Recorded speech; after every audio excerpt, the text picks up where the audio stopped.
You think African American Christmas desserts were just sweet potato pie and red velvet cake? Think again. Black families across the South created holiday masterpieces that carried generations through December celebrations with sweetness, pride, and love. Let's dig into 30 famous African American Christmas desserts that faded into history. Laine cake was the undisputed queen of African American Christmas celebrations, a towering confection that took days to prepare and demanded skills passed down through generations. Originating in Alabama during the late 1800s, this 4-layer white cake was filled with a bourbon-soaked mixture of raisins, pecans, and coconut that seemed almost sinful in its richness. Black families adopted and elevated this recipe, often adding extra whiskey or homemade vanilla. The preparation began days before Christmas, with the filling needing time to cure and the flavors melding into something magnificent. Women would crack pecans by hand, soak raisins in bourbon, and carefully separate dozens of eggs to achieve the perfect tender crumb. The white icing, applied in thick swirls, made the cake look like a snow-covered mountain. Children knew not to touch it until Christmas dinner was served. Laine cake represented more than dessert. It was proof that Black women could create elegance from simple ingredients. Japanese fruitcake had nothing to do with Japan, but everything to do with African American Christmas traditions across the Deep South. This layered spice cake earned its exotic name from the unusual combination of ingredients: coconut, raisins, and warm spices stacked between alternating layers of light and dark cake. Black families made this for Christmas because it showcased skill and patience, with each layer requiring separate preparation. The white layers were tender and light, while the dark layers were dense with spices, nuts, and dried fruit. A thick coconut frosting bound everything together, often made with freshly grated coconut that families cracked by hand. The cake improved over several days, making it perfect for Christmas Eve preparation. Grandmothers guarded their recipes closely, adjusting spice ratios to family preferences. Japanese fruitcake was celebration made edible, a towering statement that Christmas in Black households meant going all out for those you loved most. Fresh coconut cake was the crown jewel of African American Christmas tables, a labor of love that began with cracking open whole coconuts by hand. This wasn't the shredded coconut from bags. This was fresh white meat, grated into fluffy piles that smelled like tropical paradise in December. Black families would purchase coconuts weeks ahead, checking them for freshness by shaking to hear the water inside. The cake itself was a towering white layer cake, but the magic happened in the frosting, a 7-minute icing that required constant beating over boiling water until it formed glossy peaks. Fresh coconut was folded into the frosting and pressed onto every surface until the cake looked caught in a snowstorm. Children would fight over who got to drink the coconut water and eat the leftover shreds. This cake demanded hours of work, but delivered pure Christmas magic. Fresh coconut cake proved that the best celebrations came from effort, not shortcuts. Boiled custard was Christmas in a cup, a silky, drinkable dessert that African American families stirred slowly over low heat until it coated the back of a spoon. Unlike store-bought eggnog, this was made from scratch with eggs, sugar, milk, and vanilla, cooked with patience that couldn't be rushed. The process required constant stirring to prevent curdling, a skill grandmothers passed to daughters while sharing stories. Served chilled in small glasses, boiled custard was rich enough to feel like dessert, but light enough to sip throughout Christmas Day. Some families added a splash of bourbon for the adults, creating a version that warmed from the inside out. Children would beg for just one more glass, their upper lips painted white with creamy sweetness. The custard was often made Christmas Eve, chilling overnight so the flavors could deepen. Boiled custard represented patience and tradition, proof that the best Christmas treats couldn't be rushed or purchased. Divinity candy was the temperamental diva of African American Christmas confections, a fluffy white candy that would only cooperate on dry winter days. Made from sugar, corn syrup, and egg whites beaten until impossibly light, Divinity required perfect conditions to achieve its cloud-like texture. Black families learned to check the weather before attempting a batch. Too much humidity and the candy would never set, remaining a sticky mess. When it worked, Divinity was pure magic, melting on the tongue with intense sweetness and a slight chew. Pecans or walnuts were often folded in for crunch, turning simple candy into something worth saving for company. Women would drop spoonfuls onto wax paper, working quickly before the mixture stiffened. Divinity was passed around in tins at church gatherings and packed into Christmas gift boxes for neighbors. This candy was Christmas alchemy, transforming sugar and air into something that seemed to defy kitchen science entirely. Pralines were the Christmas candy that connected African American families to New Orleans traditions, a creamy pecan confection that spread through Black communities across the South. Made from brown sugar, butter, cream, and whole pecans, pralines required careful attention to temperature and timing to achieve their signature texture: creamy yet firm, sweet yet deeply caramelized. Black families made pralines in large batches during weeks before Christmas, storing them in tins for gift-giving and visitors. The process was social, with women gathering in kitchens to stir, test, and drop the candy onto buttered marble or wax paper. Children learned to judge readiness by the way the mixture fell from a spoon, forming soft mounds that set into perfect circles. Each family had their own ratio of pecans to sugar, some preferring more nuts, others favoring creamier candy. Pralines were given to teachers, mail carriers, and church members as tokens. This candy carried culture and community in every bite. Bourbon balls were the no-bake Christmas treat that let African American families indulge in a little grown-up sweetness during the holidays. These rich confections combined crushed vanilla wafers with cocoa, powdered sugar, corn syrup, and generous splashes of bourbon, rolled into small spheres and coated with more powdered sugar.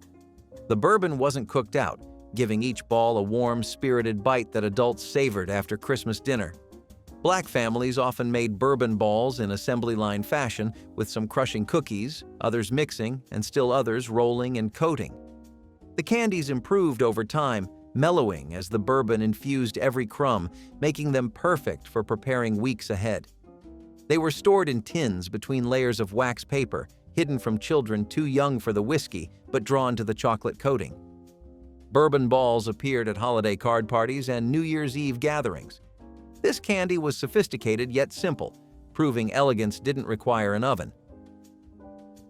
Molasses taffy was Christmas entertainment disguised as candy, a sticky pulled confection that turned entire African American families into taffy pulling teams on cold December evenings. The process began with boiling molasses, sugar, and butter until it reached the hardball stage, then pouring the hot mixture onto buttered platters to cool. Once it could be handled, the real fun began. Everyone would butter their hands and start pulling, stretching the dark mass until it lightened in color and developed that signature chewy texture. Children loved the mess, the laughter, and the competition to see who could pull the longest strand.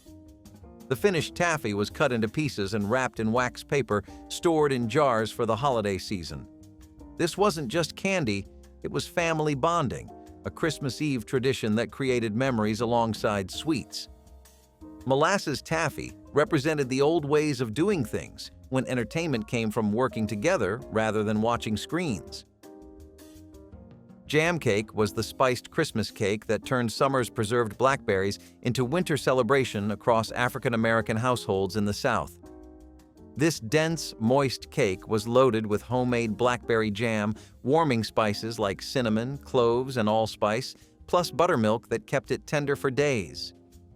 The jam was stirred directly into the batter, giving the cake a deep purple-brown color and concentrated fruit flavor that no fresh berry could match.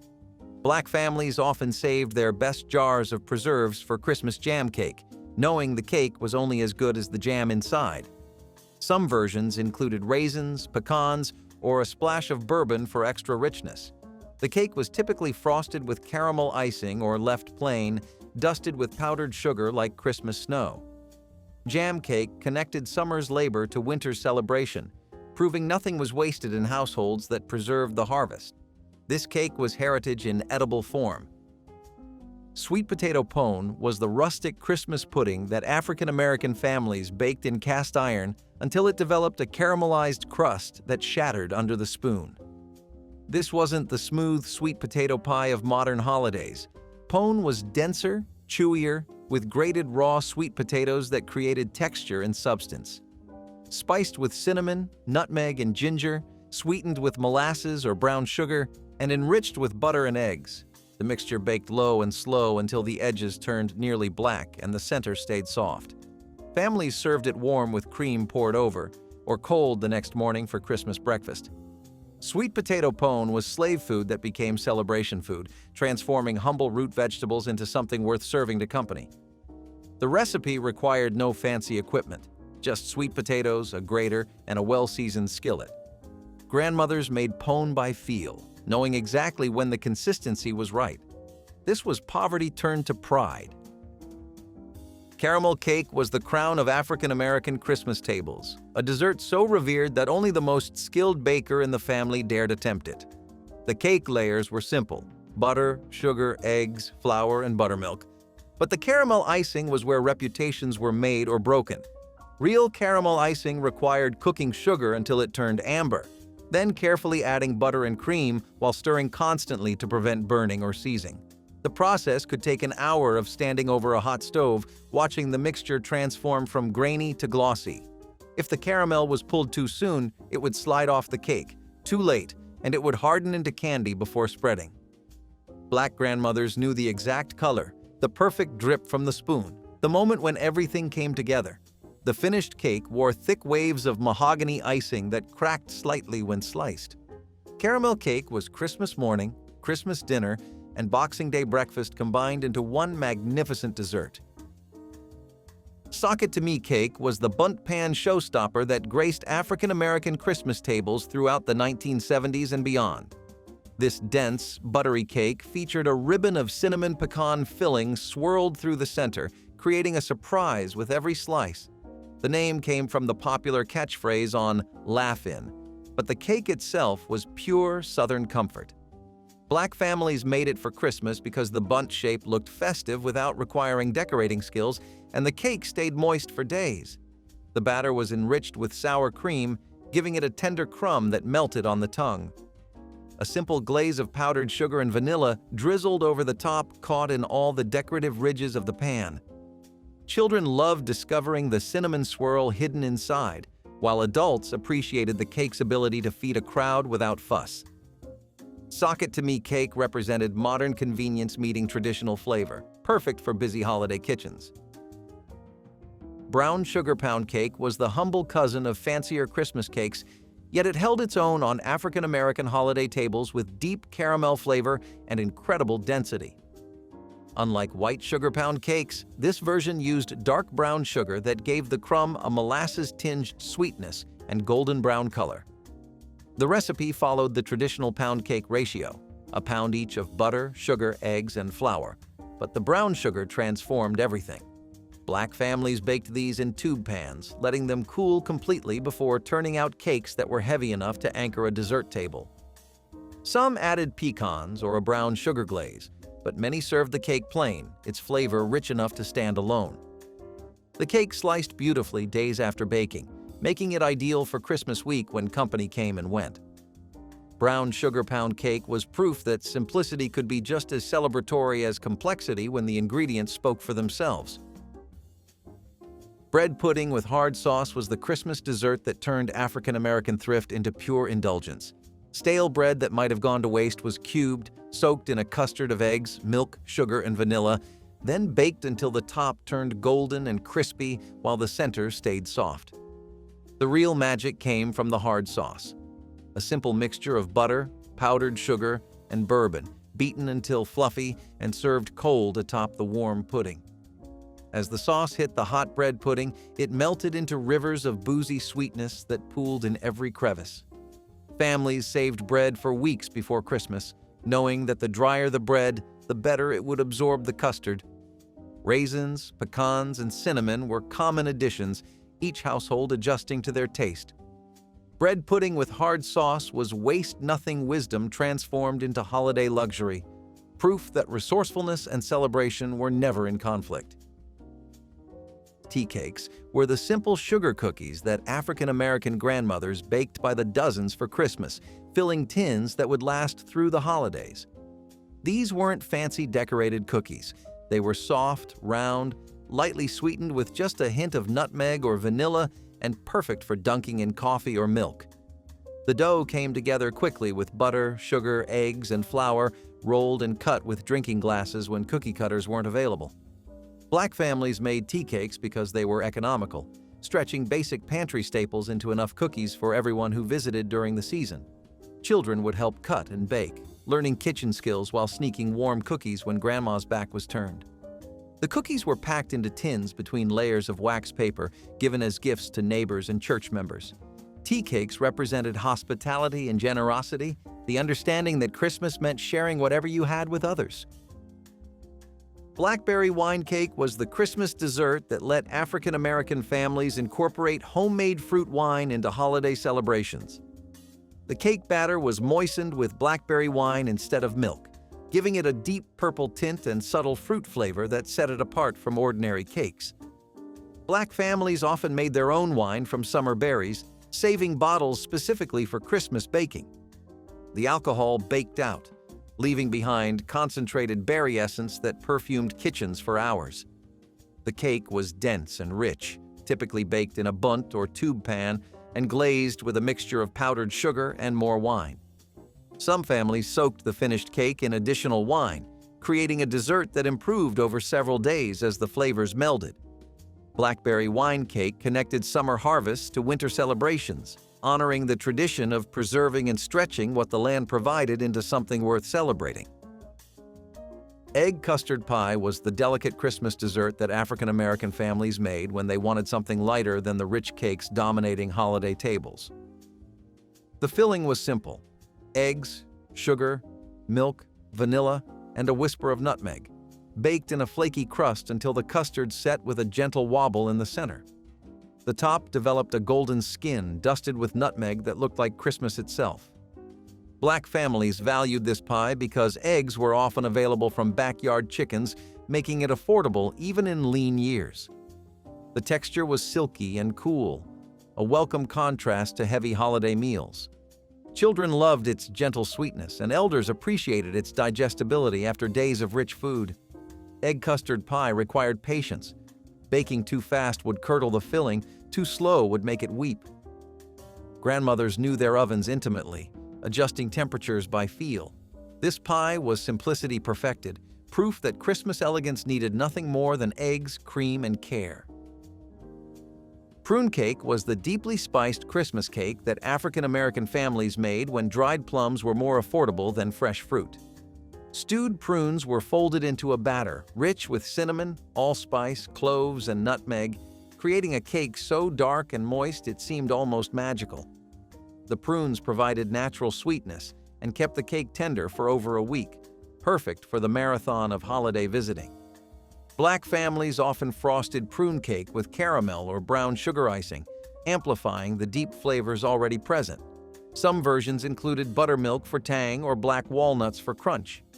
The cake was substantial enough to anchor a dessert table, yet refined enough to serve to the preacher when he came calling. Prune cake represented the ingenuity of making celebration from what was available, turning an unfashionable fruit into something genuinely delicious. Those who remember it recall its complex spice and satisfying density with real affection. Gingerbread with lemon sauce was the Christmas dessert that balanced warm spices with bright citrus across African American holiday tables. The gingerbread itself was dense and dark, made with molasses that gave it both color and that distinctive bittersweet depth. Ginger, cinnamon, and cloves filled kitchens with the smell of the season as the bread baked to perfection. But the revelation was the lemon sauce. Butter, sugar, and fresh lemon juice cooked into a pourable glaze that cut through the richness like sunshine breaking through clouds. Black families served the gingerbread warm, with the cool lemon sauce puddling around each slice. Children who thought they didn't like gingerbread changed their minds when the lemon entered the picture. The contrast of dark and light, warm and cool, spicy and tart, made this dessert unforgettable. Gingerbread with lemon sauce has largely vanished from modern tables, replaced by simpler sweets that lack its sophisticated balance. Syllabub was the elegant Christmas drink dessert that African-American families served in their finest glasses when company came calling during the holidays.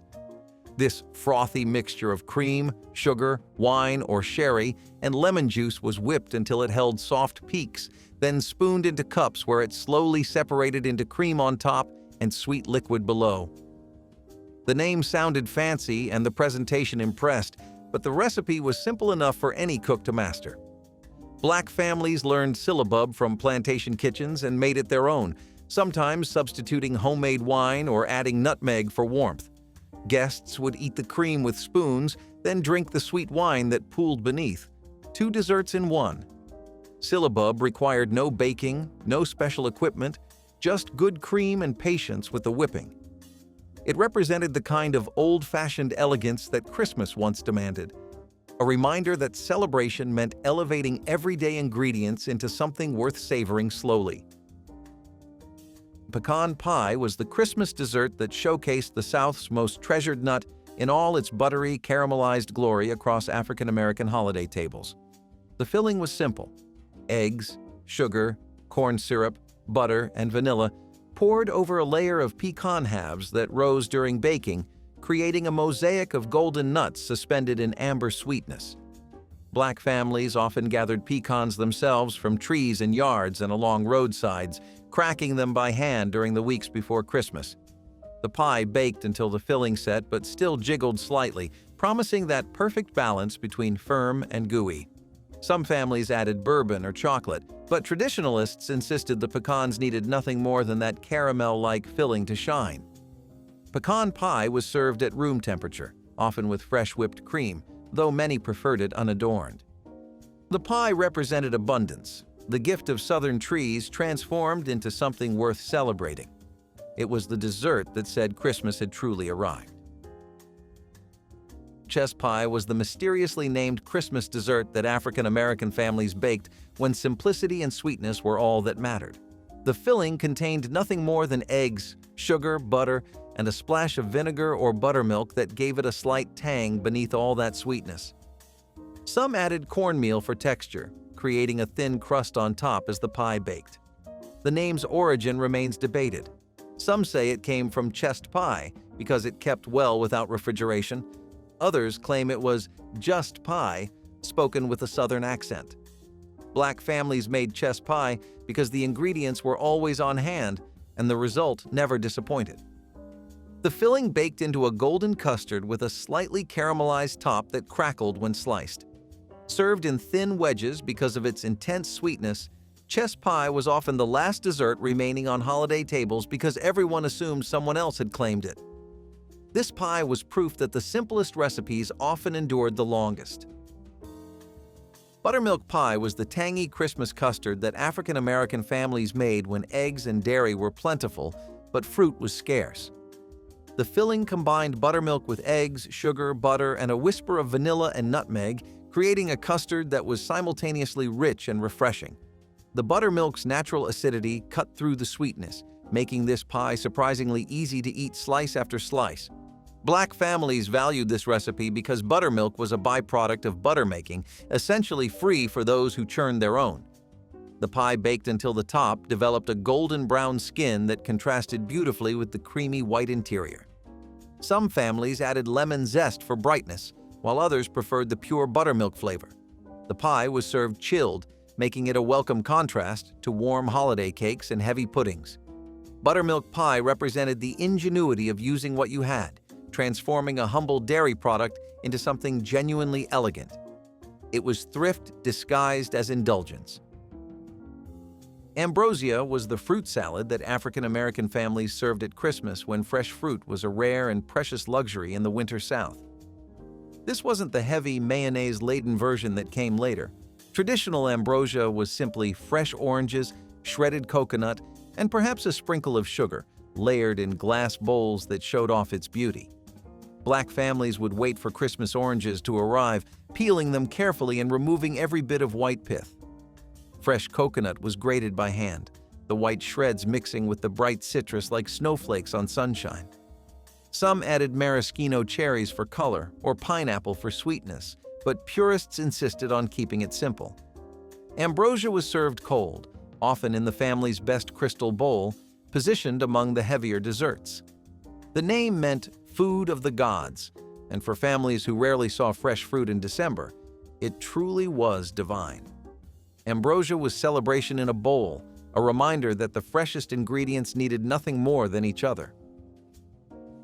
Dark fruitcake was the boozy, dense Christmas cake that African-American families aged for weeks before the holidays, feeding it bourbon until it became almost intoxicating.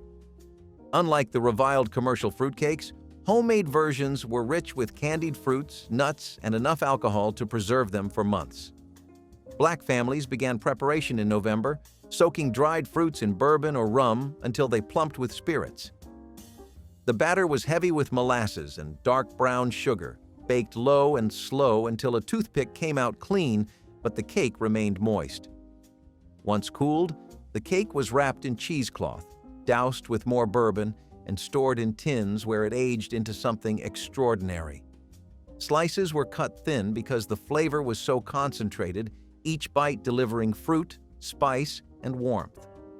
Dark fruitcake was often served with hard sauce or simply enjoyed with coffee. This cake was patience made edible, proof that some pleasures were worth waiting for. Peanut brittle was the Christmas candy that African-American families made in large batches, filling tins that would be given as gifts and kept for holiday snacking. The process required courage. Cooking sugar to the hard crack stage meant watching temperatures climb past 300 degrees while stirring constantly. Raw peanuts were added at just the right moment, toasting in the hot sugar until golden and fragrant. Baking soda was stirred in quickly, creating the tiny bubbles that made brittle shatter rather than stick to teeth. The mixture was poured onto buttered slabs and spread thin before it hardened. Families learned the hard way that humidity could ruin a batch, making the brittle sticky instead of crisp. Successful batches were broken into jagged pieces and stored in airtight tins. Peanut brittle was often the last candy made before Christmas because it required dry weather and full attention. This candy was science and tradition combined, a sweet reminder that the best treats demanded respect. Coconut candy was the simple Christmas confection that African-American families made when fresh coconut was available and patience was plentiful. Sugar and water were cooked to soft ball stage, then freshly grated coconut was stirred in until the mixture became thick enough to drop by spoonfuls onto wax paper. The candies set into sweet, chewy mounds that tasted like tropical sunshine in the middle of December. Some families tinted portions pink or green for Christmas color, while others left them snowy white. The key was using fresh coconut rather than the dried, sweetened kind from bags. The natural moisture created a texture that packaged coconut couldn't match. Coconut candy was often made alongside other Christmas confections, the grated coconut pulling double duty for cakes and candies alike. Children loved these simple sweets because they were allowed to help drop the spoonfuls. Coconut candy was proof that two ingredients could create something worth remembering all year long. Persimmon pudding was the forgotten Christmas dessert that African-American families made when wild persimmons ripened after the first frost. The fruit had to be perfectly soft. Picked too early and the astringent tannins would pucker mouths and ruin the pudding entirely. Families gathered the orange fruits from wild trees, mashing them into pulp that became the base for a dense, spiced pudding. Mixed with eggs, sugar, buttermilk, and warm spices, the batter baked into something between cake and custard, with a texture that was almost fudgy. The flavor was unique, sweet but earthy, with hints of dates and cinnamon that no other fruit could replicate. Persimmon pudding was served warm with whipped cream or hard sauce, though some families ate it cold for breakfast. The pudding represented foraging traditions, the knowledge of when and where to find wild fruit. Persimmon pudding connected African-American families to the land and seasons in ways that store-bought desserts never could. Sorghum cookies were the deeply flavored Christmas treats that African-American families baked when molasses was common, but refined sugar was dear. Sorghum syrup, pressed from cane grown across the South, gave these cookies a complex sweetness that regular molasses couldn't match, with hints of fruit and grass beneath the dark sugar flavor. The cookies were crisp at the edges but chewy in the center, spiced with ginger and cinnamon that complemented the sorghum's natural depth. Black families often received sorghum from relatives who still farmed, making these cookies a connection to rural roots even for those who had moved to cities. The dough was sticky and temperamental, requiring chilling before it could be rolled and cut. Baked until just set, the cookies spread into thin rounds that snapped when bitten. Sorghum cookies were packed into tins for Christmas gifts, their distinctive flavor marking them as homemade. These cookies were heritage in every bite, a taste of the Old South preserved in holiday baking. Fig preserves cake was the Christmas dessert that connected African American families to the fig trees their grandmothers had planted and tended for generations. Homemade fig preserves, put up during summer's harvest, were folded into a spiced batter that baked into a moist, dense cake perfect for the holidays. The figs gave the cake a jammy sweetness and kept it tender for over a week, improving with each passing day. Black families often grew their own fig trees, inherited from parents who inherited them from grandparents, making the preserves themselves a legacy. The cake was typically baked in a tube or bundt pan, glazed simply with powdered sugar or dressed with cream cheese frosting for special occasions. Slices revealed pockets of whole fig preserves suspended throughout the crumb. Fig preserves cake was Christmas rooted in the land, in the patience of growing and preserving, in the understanding that the sweetest celebrations came from tending what you had been given and sharing it with those you loved most. Horehound candy carried medicinal memories into Christmas traditions. The bitter herb transformed into drops that old folks remembered from their grandparents' kitchens. Horehound tea was brewed strong, then sugar was added, and the mixture boiled until it reached hard crack stage. Poured onto greased slabs and scored before cooling completely, the candy was broken into pieces that looked like amber glass. The flavor was intensely herbal, an acquired taste that younger generations often rejected but elders craved. Black families made horehound candy because the herb grew wild and the candy soothed winter coughs while satisfying sweet cravings. The drops appeared in jars on mantles and side tables, available for anyone needing comfort. Horehound candy connected generations, each batch carrying memories of grandmothers who believed in the healing power of bitter herbs transformed into something approaching sweet. Cheese ball rolled in pecans sat proudly on serving platters surrounded by crackers, its cream cheese base mixed with cheddar, green onions, and seasonings before being shaped into a perfect sphere and coated with chopped pecans. Aunties would soften cream cheese and mix it with shredded sharp cheddar, finely chopped green onions, Worcestershire sauce, garlic powder, and sometimes hot sauce for complexity. The mixture was then shaped into a ball or log, wrapped in plastic, and chilled until firm enough to handle. Just before serving, the cheese ball was rolled in finely chopped pecans that created a crunchy, nutty coating contrasting beautifully with the creamy interior. In 1970s Black households, cheese balls represented sophistication and effort, centerpieces of appetizer spreads that showed guests the host had put thought into the gathering. Children loved them because they could spread the cheese themselves onto crackers, feeling grown up and independent.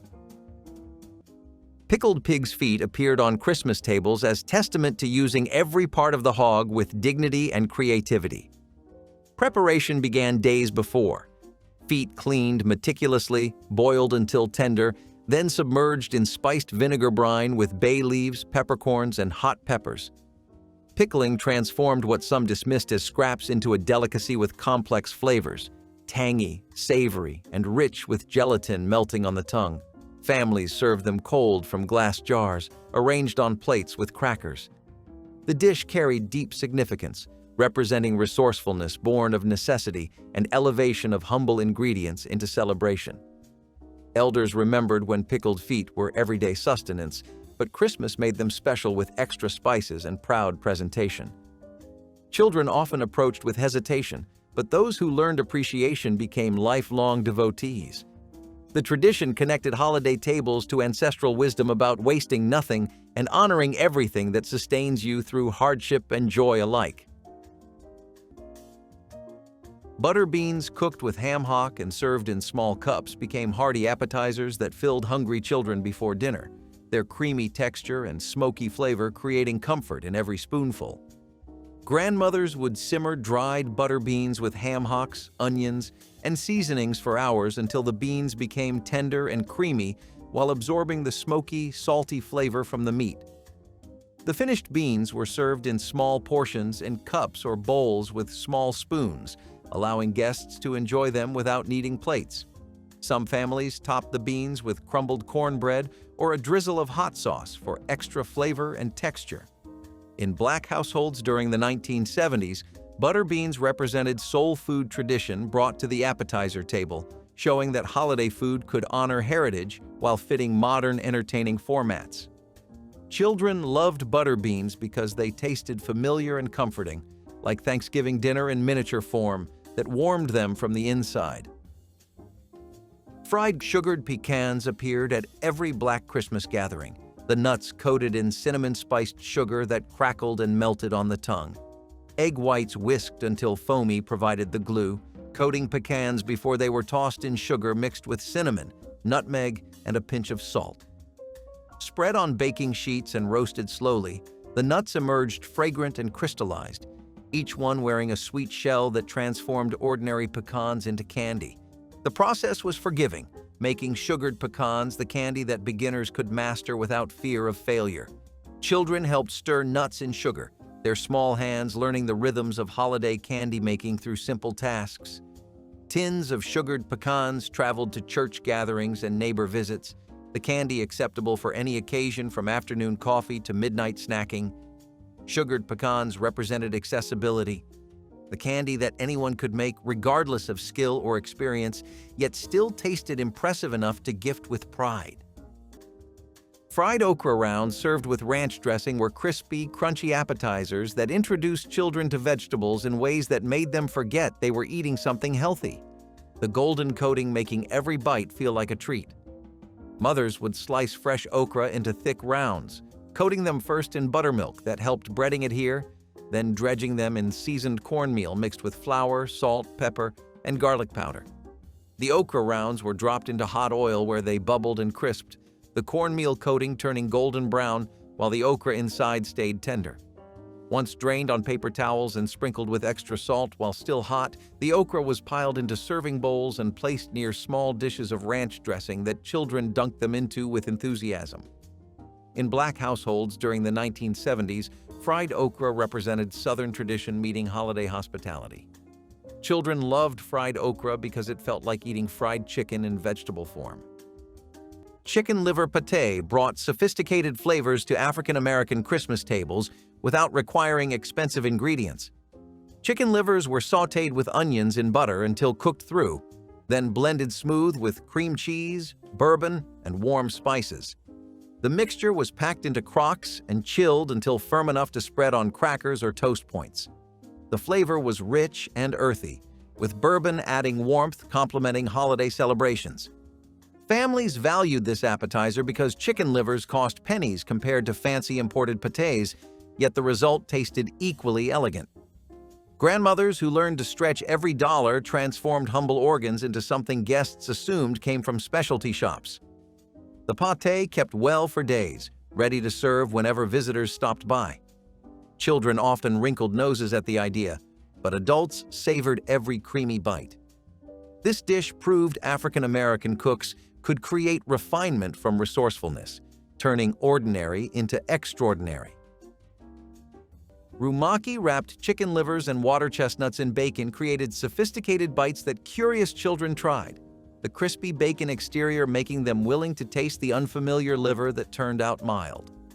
Aunties would cut chicken livers into bite-sized pieces, marinate them briefly in soy sauce and ginger, then wrap them with water chestnut slices in bacon before securing everything with toothpicks. The bundles were arranged on baking sheets and roasted until the bacon crisped and rendered, the fat keeping the liver moist while adding smoky saltiness that transformed the organ meat into something special. As they cooked, the soy sauce caramelized slightly, creating a sweet savory glaze that coated the bacon. In Black households during the 1970s, rumaki represented culinary adventurousness, recipes borrowed from magazines that brought international flavors to holiday tables. Children who were brave enough to try them discovered that bacon really did make everything better. Anise hard candy carried the distinctive licorice flavor that older generations loved and children often pushed aside in confusion. Sugar cooked to hard crack stage received anise oil, the mixture poured into molds or onto greased slabs where it hardened into glossy drops. The flavor was intense and polarizing. Some couldn't get enough while others rejected it entirely. Black grandmothers made anise candy for Christmas because it reminded them of their own grandmothers, the particular flavor connecting generations across decades. The candy was believed to settle stomachs and freshen breath, making it both treat and medicine. Elders kept anise drops in pockets and purses, reaching for them after rich meals. The candy appeared in mixed holiday tins alongside fruit drops and peppermints, its dark flavor providing contrast. Anise hard candy represented acquired taste and family tradition, each piece carrying memories. Pimento cheese pinwheels made with tortillas spread with creamy pimento cheese and rolled into tight spirals created colorful, easy-to-eat bites that children grabbed enthusiastically. Aunties would spread flour tortillas with homemade pimento cheese made from sharp cheddar, cream cheese, diced pimentos, mayonnaise, and seasonings. The tortillas were then rolled tightly into logs, wrapped in plastic wrap, and refrigerated for several hours to firm up and make slicing easier.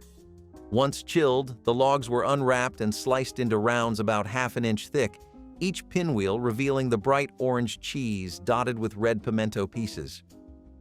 In 1970s, Black households' pimento cheese pinwheels represented modern entertaining, a variation on traditional pimento cheese that made serving easier and more elegant.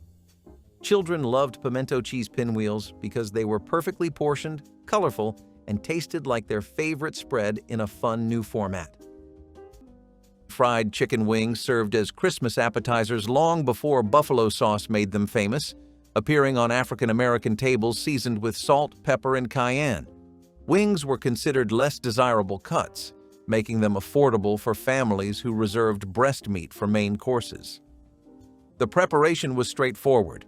Wings dredged in seasoned flour and fried in cast iron until skin turned deeply golden and crackled with each bite. Served hot on platters lined with paper napkins, they disappeared within minutes of hitting the table. The seasoning varied by household, with some families adding garlic powder, others preferring paprika for color. Children claimed wings as their territory, knowing adults would focus on other dishes. Church gatherings featured massive platters of wings, with cooks competing over whose seasoning achieved perfect balance. These wings represented pure Southern tradition before commercialization, proving simple preparation of quality ingredients created food people remembered. Sorghum candy carried the taste of Southern farms into Christmas celebrations. The thick amber syrup boiled and pulled into taffy that tasted of the fields where cane grew tall. Sorghum was cheaper than refined sugar and more accessible in rural Black communities, making it the sweetener of choice for families who couldn't afford store-bought ingredients. The syrup was cooked until it reached the proper stage, then poured onto buttered surfaces to cool before the pulling began. Like molasses taffy, sorghum candy required teamwork and strong arms. The mixture stretched and folded until it lightened in color and developed the characteristic pull and snap. The finished candy carried complex flavors, grassy, slightly bitter, deeply sweet, that refined sugar could never match. Children who grew up eating sorghum candy remembered its particular taste long after moving to cities where the syrup was harder to find. This candy represented connection to the land and to ancestors who had worked that land, each piece carrying history. Cheese straws made from sharp cheddar and cayenne pepper were crispy, addictive sticks that disappeared from serving bowls almost as quickly as they were refilled, their orange gold color and spicy kick making them irresistible. Grandmothers would grate blocks of sharp cheddar by hand, mixing it with softened butter, flour, cayenne pepper, and salt until the dough came together, then pressing it through cookie presses or rolling it into long ropes before slicing. The cheese straws baked until crispy and slightly browned at the edges, filling kitchens with the sharp, tangy aroma of melting cheese mixed with subtle heat. Once cooled, They were stored in tins, maintaining crispness for days. In 1970s, Black households, cheese straws represented Southern tradition, recipes passed down through generations with each family adding their signature touch, extra cayenne, paprika, or pecans. Chitlin bites transformed the traditional holiday dish into appetizer form, offering small portions of the intensely flavored delicacy. Chitterlings were cleaned with extraordinary care, a process taking hours, then boiled with onions, vinegar, and seasonings until tender before being chopped and fried crispy.